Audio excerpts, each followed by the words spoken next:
Auzubillahiminash-shaytanir-rajim. Bismillahir-rahmanir-rahim. Dear students, Assalamu alaikum. Welcome to our next session on Sylvia Plath. First poem, A Daddy by her. As you know very well, two of the poems included in your syllabus for Punjab University are the most controversial poems of her career as a poet, Daddy and Lady Lazarus. Both these poems need to be diagnosed and read thoroughly to interpret them in the best possible way. Here is an explanation in Urdu and elaborately, line by line, word for word, to equip you people with the idea of the poem, what the theme of the poem is. Before going into the detailed study of the poem, we need to know its meaning, its real meaning, word for word especially. And here is an interpretation in Urdu, an explanation and reading in Urdu taken from some website from the internet source. It is a good one. Please go through it while keeping your texts before you people. Bear with it, listen to it carefully, absorbingly. I hope it will clear your mind about this poem especially. Later on we will also read this poem textually by ourselves with our own explanation of the lines and words and phrases depicted in the poem. Let's start this session of ours with this reading in Urdu of this poem Daddy by Sylvia Plath. Friends, आज की video में हम बात करेंगे Sylvia Plath की एक बहुत ही famous poem के बारे में जिसका नाम है डैडी। ये पोएम 1962 में लिखी गई थी और 1965 में इसे पब्लिश किया गया था पोस्टह्यूमसली, यानी उनकी डेथ के बाद, उनकी कलेक्शन एरियल में। फ्रेंड्स, जब ये पोएम लिखी गई थी तो उनकी लाइफ में एक बहुत ही डार्क पीरियड चल रहा था और वो बहुत डिप्रेस थी, जिसका असर उनकी पोएम में देखने को मिलता है। इस पोएम को कंपोज करने से 1 महीने पहले वो अपने हस्बैंड टेड ह्यूज से अलग हो गई थी और 4 महीने बाद उन्होंने सुसाइड कर लिया। इस पोएम में पोएट अपने फादर, अपने डैडी को एड्रेस करती हैं, जिनकी बहुत ही डार्क और ऑप्रेसिव यादें हैं पोएट के माइंड में।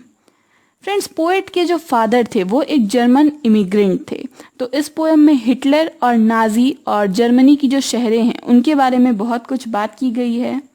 पोएट अपने फादर के इन्फ्लुएंस से फ्री होना चाहती हैं और इस पोएम में उन्होंने यही बताया है। फ्रेंड्स, सिल्विया प्लाथ एक अमेरिकन पोएट, नॉवलिस्ट और शॉर्ट स्टोरी राइटर थी। उनकी जन्म हुई थी 27 अक्टूबर 1932 में और उनकी डेथ हुई थी 11 फरवरी 1963 में। उन्हें पुलित्जर प्राइज भी मिला था 1982 में, वो भी पोस्टह्यूमसली, यानी उनकी डेथ के बाद। और उनकी फेमस वर्क्स में The Colossus and Other Poems, Ariel and The Bell Jar, ये सभी शामिल हैं। तो चलिए फ्रेंड्स, अब पोएम पर आते हैं और इसे लाइन बाय लाइन रीड कर समझने की कोशिश करते हैं। यू डू नॉट डू, यानी अब ऐसा नहीं हो सकता, अब ऐसा नहीं चलेगा, आप ऐसा नहीं कर सकते। Any more black shoe in which I have lived like a foot, यानी मैंने अपनी ज़िंदगी ऐसे ही जी है मानो मैं कोई पैर हूँ जो एक काले जूते में बंद है और हिल भी नहीं सकता, मगर अब ऐसा नहीं चलेगा। For 30 years poor and white, यानी 30 ईयर्स के लिए मैंने अपनी ज़िंदगी ऐसे ही जी है, बिना कोई लग्जरी के, बिना कोई कलर के, यानी मेरी लाइफ बोरिंग और रेस्ट्रिक्टेड थी 30 सालों तक, मगर अब नहीं। बेयरली डेयरिंग टू ब्रीथ और अच्छू, और इतनी भी हिम्मत नहीं थी मुझ में कि मैं सांस लूं या छींकूं। अच्छू का मतलब यहाँ पर है छींकना। Daddy, I have had to kill you, यानी डैडी मुझे आपको मारना ही पड़ता। You died before I had time. मगर आपकी डेथ हो गई इससे पहले कि मैं आपको मार पाती। Marble heavy a bag full of God.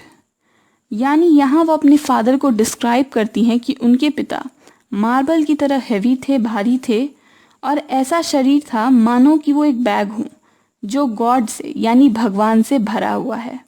Friends, ये इसलिए कहा गया है क्योंकि उनके फादर बहुत धार्मिक थे, यानी एक तरह से कहें तो एक्सट्रीमिस्ट थे। ghastly statue with one great toe, big as a Frisco seal। और वो एक डरावने स्टैच्यू, एक मूर्ति की तरह थे जिसकी एक टो यानी एक पैर की उंगली जो है वो सैन फ्रांसिस्को सील जो थी उसकी तरह थी, भारी और ग्रे रंग की। And a head in the freakish Atlantic. और आपका सिर एटलांटिक ओशन के पास था। Where it pours being green over blue. जहाँ नीले रंग और हरे रंग के पानी आपस में मिक्स हो जाते हैं, उस एटलांटिक ओशन में आपका सिर है। In the waters of beautiful नॉसे।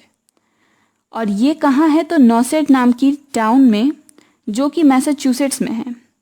यानी पोएट यही कह रही हैं कि उनके पिता इतने बड़े थे, इतने मॉन्स्ट्रस थे कि वो पैसिफिक से लेकर के एटलांटिक तक फैले हुए थे। इतने बड़े मॉन्स्टर थे वो। I used to pray to recover you. और मैं प्रे करती थी, प्रार्थना करती थी कि आप रिकवर हो जाएं और मौत से मेरे पास वापस लौट आएं। अच डू। और फिर जर्मन लैंग्वेज में कहती थी O you. In the German language in the Polish town. यानी मैंने जर्मन लैंग्वेज में प्रार्थना की पोलैंड के एक शहर में। Scraped flat by the roller of Wars Wars Wars. और एक ऐसे शहर में जिसे बर्बाद कर दिया था वॉर्स ने, यानी जंग ने। यानी वहाँ भी जंग के जो टैंक थे वो पहुँच चुके थे और उन्होंने उस पूरे इलाके को बर्बाद कर दिया था। ऐसे इलाके में जाके भी मैंने आपके लिए प्रेयर किया है। But the name of the town is common. मगर इस शहर का नाम बहुत ही कॉमन है, तो मैं नहीं जानती कि ये आपका शहर है या कोई और। फ्रेंड्स, उनके फादर एक जर्मन इमिग्रेंट थे, तो वो ढूंढ रही हैं कि आखिर उनके फादर का जो होम टाउन था वो कहाँ था। लेकिन वो नाम इतना कॉमन है कि वो उसे ढूंढ नहीं पा रही हैं। लगभग सभी शहरों का नाम वैसा ही है। My Polack friend says there are a dozen or to.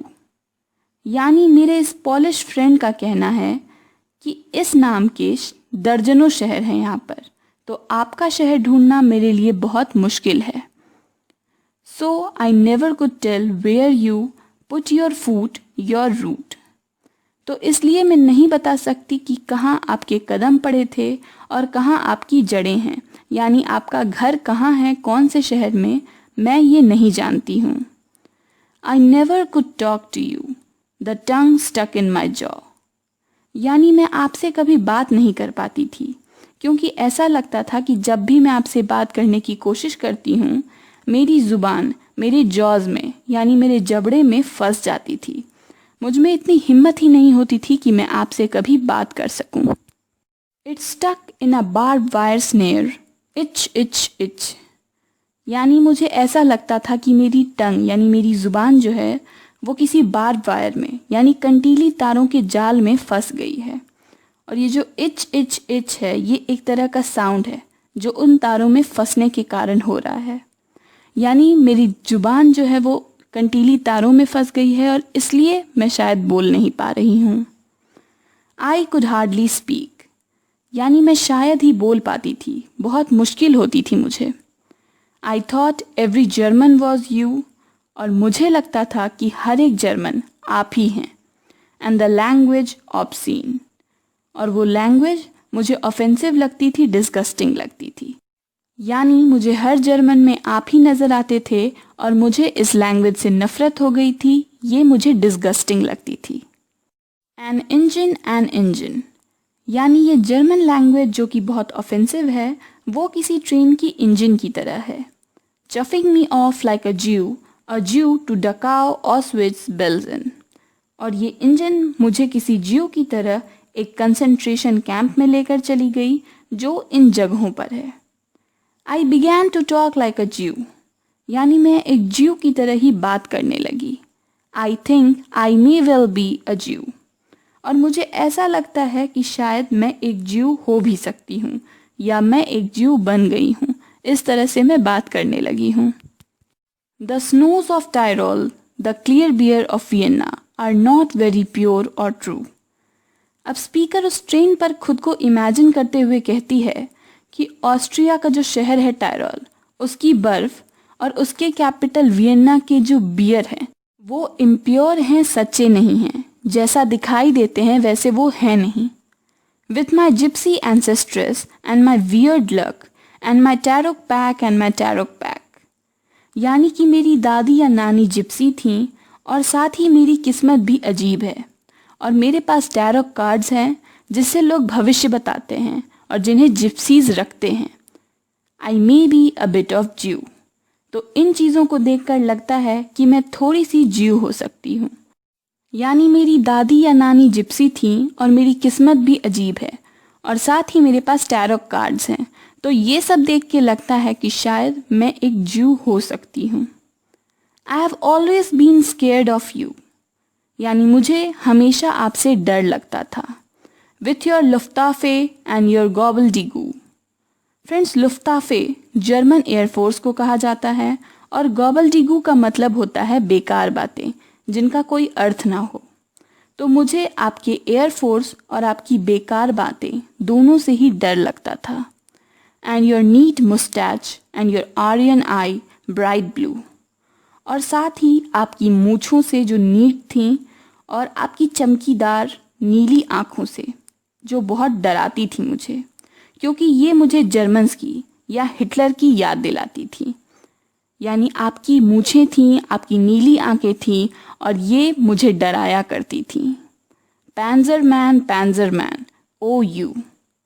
Friends, panzer man जो होता है वो जर्मन टैंक ड्राइवर को कहा जाता है।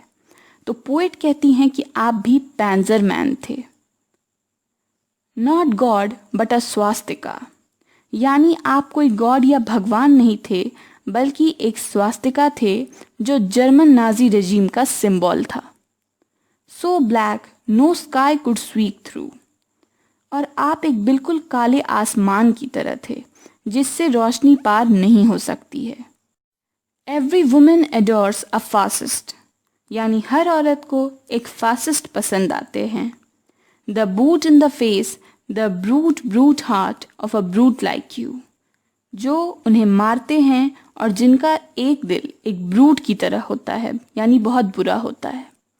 यानी फ्रेंड्स, यहाँ पर औरतों के बारे में कहा जा रहा है कि औरतों को बुरे लोग यानी फासिस्ट पसंद आते हैं, और पोएट यहाँ पर उनकी भी आलोचना कर रही है क्योंकि ऐसे फासिस्ट लोग जो होते हैं वो उन्हें मारते हैं और फिर भी वो उन्हें पसंद करती हैं। You stand at the black board daddy in the picture I have of you, यानी मेरे पास आपकी एक तस्वीर है जिसमें आप एक ब्लैक बोर्ड के पास खड़े हैं। A cleft in your chin instead of your foot but no less a devil for that, यानी आपकी चिन जो है वो कटी हुई है। क्लेफ्ट का मतलब होता है एक कट होना जिससे वो दो हिस्सों में बटे, यानी आपकी चिन जो है वो दो हिस्सों में है आपके पैरों की जगह। फ्रेंड्स, इसका मतलब ये है कि जो डेविल होते हैं उन्हें माना जाता है कि उनके पैरों में एक कट होता है, वो दो हिस्सों में बटी भी होती है। लेकिन यहाँ पर पोएटेस कह रही हैं कि भले ही आपके पैर में क्लिफ्ट नहीं था मगर आपकी चिन में क्लिफ्ट है और इसीलिए आप एक डेविल हैं।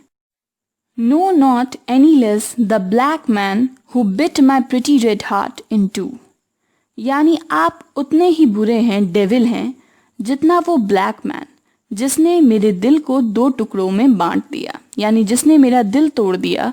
उस इंसान की तरह आप भी बुरे हैं, आप भी एक डेविल हैं। I was 10 when they buried you, यानी जब आपको दफनाया गया तो मैं बस 10 साल की थी। At 20 I tried to die and get back to you, और जब मैं 20 की हुई तो मैंने मरने की कोशिश की इस उम्मीद में कि मैं आपको वापस से पा सकूंगी, मैं वापस आपके पास चली जाऊंगी। I thought even the bones would do. और मुझे लगा कि आपके बोन्स के साथ दफनाया जाना भी मेरे लिए काफ़ी होगा। But they pulled me out of the sack and they stuck me together with glue. यानी कि मेरी ये कोशिश बेकार हो गई, क्योंकि उन लोगों ने मुझे मरने नहीं दिया, मुझे बचा लिया और वापस से ठीक कर दिया, जोड़ कर दिया। यानी ऐसा कर दिया मानो मुझे ग्लू से वापस से उन्होंने जोड़ दिया हो। And then I knew what to do. और तब मैं समझ गई कि मुझे क्या करना है। I made a model of you, a man in black with a main Kaif look. यानी मैंने आपका एक मॉडल बनाया जो एक ब्लैक मैन का था और देखने में बिल्कुल नाजी लगता था। फ्रेंड्स, मेन कैफ जो है वो हिटलर की एक प्रोज वर्क है, तो पोइट यहाँ पर इसका यूज़ इसीलिए करती हैं ताकि वो हिटलर से उस स्टैचू के कनेक्शन को बता सके। यानी उनके लिए उनके फादर हिटलर की समान थे, एक डिक्टेटर थे, और जो स्टैचू उन्होंने बनाया था वो एक ब्लैक मैन का था जिसकी लुक बिल्कुल नाजी की तरह थी। And a love of the rack and the screw. और उस मॉडल को रैक एंड स्क्रू पसंद था, यानी टॉर्चर करना पसंद था, किसी को परेशान करना पसंद था। यानी वो बिल्कुल हिटलर की तरह या आपकी तरह था। And I said I do. और मैंने उससे शादी कर ली। आई डू करके मैंने शादी को एक्सेप्ट कर लिया। So daddy, I am finally through. तो डैडी, मैंने आपको दोबारा पा लिया। The black telephones off at the root, the voices just can't worm through. यानी वो ब्लैक टेलीफोन जो मुझे आपसे जोड़ कर रखता था, उसकी जड़ें खराब हो चुकी है और अब उससे कोई आवाज़ नहीं आ सकती है, क्योंकि मैंने तो आपको दोबारा पा लिया है उस स्टैचू के रूप में जिससे मैंने शादी कर ली। If I have killed one man, I have killed two. यानी अगर मैंने उस समय एक इंसान को मारा होता तो मैं एक नहीं 2 इंसान को मारती। The vampire who said he was you and drank my blood for a year. यानी दूसरा वो मॉडल जिससे मैंने शादी कर ली, मगर वो असल में एक वैम्पायर था, एक पिशाच था जिसने 1 साल तक मेरा खून पिया, यानी मुझे बहुत परेशान किया, टॉर्चर किया। 7 years if you want to know. मगर असल में ऐसा 7 साल तक चला, अगर आप ये बात जानना चाहते हैं तो। Daddy, you can lie back now. यानी डैडी, अब आप लेट सकते हैं, रेस्ट कर सकते हैं। There's a stake in your fat black heart। यानी आपके काले दिल में एक लकड़ी का टुकड़ा है, स्टेक है, जिससे वैम्पायर्स को मारा जाता है। वो आपके दिल में है, यानी आप भी एक वैम्पायर थे। And the villagers never liked you. और आप जिस गांव में रहते थे वहाँ के लोग आपको पसंद नहीं करते थे। They are dancing and stamping on you. यानी कि वो आपकी डेड बॉडी के पास नाच रहे हैं, उस पर कूद रहे हैं। They always knew it was you. क्योंकि वो जानते थे कि आप ही वो हैं। आप क्या हैं? आप एक वैम्पायर हैं। उनके लिए भी आपने उन्हें भी बहुत परेशान किया, उनकी भी खून चूसी है। Daddy daddy you bastard, I am through. यानी डैडी, आप एक बास्टर्ड हैं, एक घटिया इंसान हैं, और मैं अब आपके बारे में बात कर चुकी हूँ। तो फ्रेंड्स, यहाँ पर ये पोएम ख़त्म होती है। ये थी daddy by Sylvia Plath. Thank you very much, dear students, for participating in today's session. See you soon, inshallah, in our next session. Till then, it is Allah Hafiz and goodbye from my side. Thank you very much again.